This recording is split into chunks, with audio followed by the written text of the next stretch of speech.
Gracias, muchas gracias por regresar con nosotros, ya que nosotros hemos regresado con usted después de este pequeño intervalo. Pero en fin, le decíamos a usted, ¿cuál es la diferencia entre el presupuesto del año que termina y el presupuesto que se prevé para el próximo año? Pues no es tanto, son cuando mucho 100,000 millones de pesos de diferencia, pero las necesidades del país han aumentado.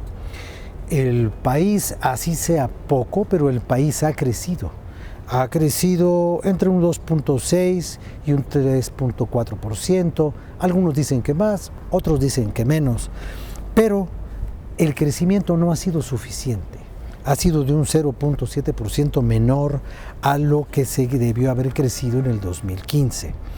Y por desgracia tenemos otro fantasma, y ese fantasma es un fantasma de papel. Y parece mentira cómo un fantasma de papel nos puede causar tanto miedo y tanto daño, y me refiero a ese papel verde que sale de las imprentas del Departamento del Tesoro de los Estados Unidos y que se llama el dólar, y que ha llegado a cantidades de pesos para el intercambio absolutamente catastróficas para muchos, por encima de los 16 pesos. En este presupuesto, que está hecho en parte por estimaciones, se calcula que el dólar no pasará de 15.9, lo cual es como las rebajas de las tiendas cuando todo vale 19.99 porque no quieren decir que vale 20. Entonces, ¿qué es lo que va a ocurrir? Pues lo que va a ocurrir es que las importaciones van a costar más caras, las exportaciones se verán favorecidas, pero no hay mayores fuentes de ingreso.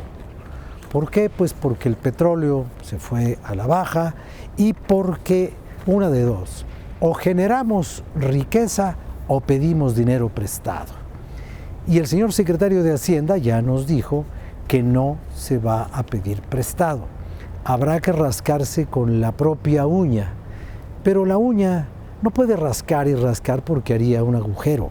Entonces, esa rasquiña es el impuesto.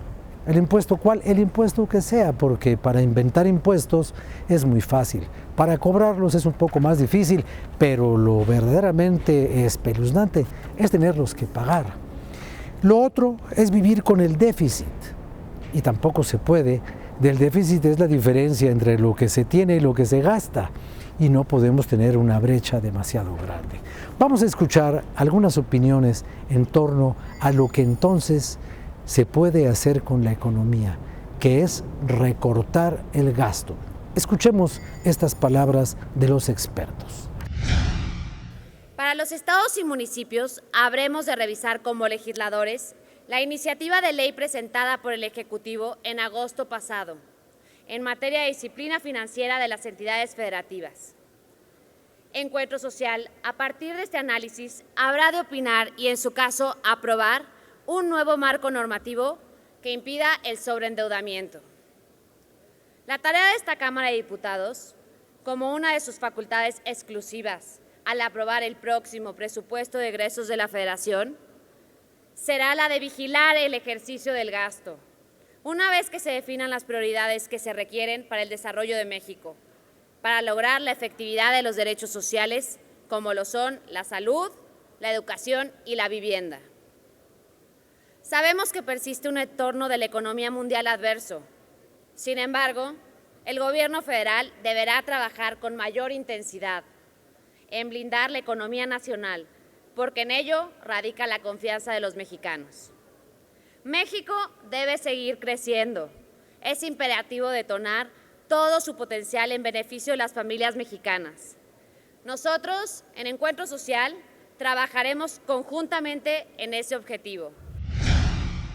Con pleno respeto al principio de división de poderes, en el marco del tercer informe de gobierno del Ejecutivo Federal, analizamos hoy el eje denominado México Próspero, para hacer la glosa respectiva sobre los temas económicos y financieros del país. Históricamente, ha existido un estancamiento de la economía y de los ingresos familiares, lo que sin duda ha dificultado la capacidad de los gobiernos para enfrentar problemas sustantivos como la pobreza, la generación de empleos de calidad y la creación de una nueva base productiva. En los primeros 3 años de gobierno se han presentado grandes reformas estructurales que responden a la necesidad de ofrecer alternativas de desarrollo y situar a México en mejores condiciones dentro de la competencia global.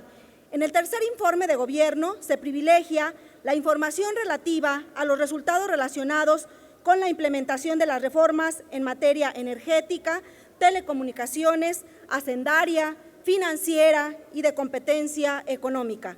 Para Nueva Alianza, es el momento de que el proceso legislativo se comience a reflejar en hechos que hagan a la economía más productiva, más dinámica y, sobre todo, que se refleje en el bolsillo de los mexicanos. El problema de la economía, usted sabe, tiene muchos puntos de vista. Para el Banco Central la economía significa una cosa, para la Secretaría de Hacienda la economía significa algo distinto. Pero para usted y para mí la economía es que todos tuviéramos trabajo y que todos tuviéramos remuneraciones convenientes. Y por desgracia en este país no todos tenemos trabajo y no todos tenemos un ingreso considerablemente desahogado. Entonces viene el desajuste entre un gobierno que dice: yo ahora como gobierno me cierro el cinturón, le vamos a hacer otro agujerito y vamos a apretarnos el cinturón. Pero el cinturón del gobierno, que quiere decir vamos a gastar menos, impacta directamente en aquellos cuyo ingreso proviene del gasto del gobierno. Entonces, al apretarse el gobierno, también se aprieta la población. Si no hay gasto público suficiente, muchos de los rubros de la vida nacional se constriñen. Por ejemplo, si el gobierno no gasta en construir una carretera, no se contrata a las personas que van a hacer esa carretera. Entonces, la constricción del gasto público termina siempre siendo la aflicción de aquel que no encuentra en la obra pública el empleo que la zona privada de la economía no le ofrece. Y el inversionista privado no invierte ni genera empleos cuando la economía del gobierno no le garantiza contratos para venderle al más grande comprador que hay, que es el gobierno. Entonces, en este balance es en el que se producen los desequilibrios. Y los desequilibrios siempre implican que hay una parte quejumbrosa. ¿De qué se queja el ciudadano? De que por encima del equilibrio fiscal del gobierno, por encima de la macroeconomía, por encima de la balanza de pagos, por encima de todos esos indicadores convenientes para los economistas, está el problema del de abajo, el problema de cuánto cabe en mi bolsillo y cuánto falta en mi bolsillo. Escuchemos algunos puntos de vista. México no se mueve en el rumbo correcto y el campo ha sido víctima de esos errores. No se han concretado los esfuerzos para impulsar la productividad en el sector agroalimentario mediante la inversión. No se han incentivado modelos de asociación que generen economías de escala y mayor valor agregado. No contamos con una estrategia de aprovechamiento sustentable de los recursos naturales. En síntesis, México no cuenta con una política de Estado consistente y seria que fortalezca al sector rural. Para muestra un botón, actualmente tenemos una aguda crisis en el sector lechero, que de acuerdo al informe de gobierno se encuentra sano, con una producción de 6.500 millones de litros. Sin embargo, no se menciona que esto es un síntoma de sobreproducción, pues mientras somos incompetentes en el mercado internacional y aunado a la competencia con Nueva Zelanda, quien es el mayor productor de leche en el mundo, la leche mexicana cae estrepitosamente en los mercados mundiales, dejando de ser útil en las bodegas mexicanas. Hace unos días, cuando el presidente de la República presentó su informe de gobierno, Por supuesto, un informe en donde no había nada que informar, un país preso de una crisis de inseguridad y económica. Una sola cosa fue destacada por los medios de comunicación: el intento de vender miedo a los mexicanos. Lo único que se destacó es esa falsa advertencia de Peña Nieto al populismo. Ahí se manifestó la idea de que el único proyecto legítimo que puede haber es el del pensamiento único de la economía, el proyecto neoliberal. Fueron los mismos que vendieron aquel miedo del peligro para México y que a 9 años después entregan un país sumido en la miseria, en el bajo crecimiento económico y en la inseguridad. La principal falla de esta administración, la principal falla también del llamado Pacto con México, tiene que ver con no atreverse a concebir la economía de otra manera, de no pensarla con otras variables. Y por eso la economía no ha crecido.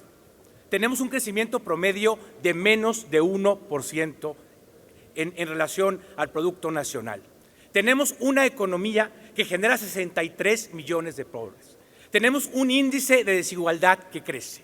El 1% de los mexicanos tiene el 20% de la riqueza nacional.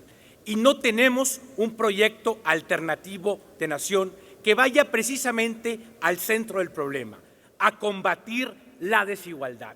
Desigualdad es la gran marca de este país.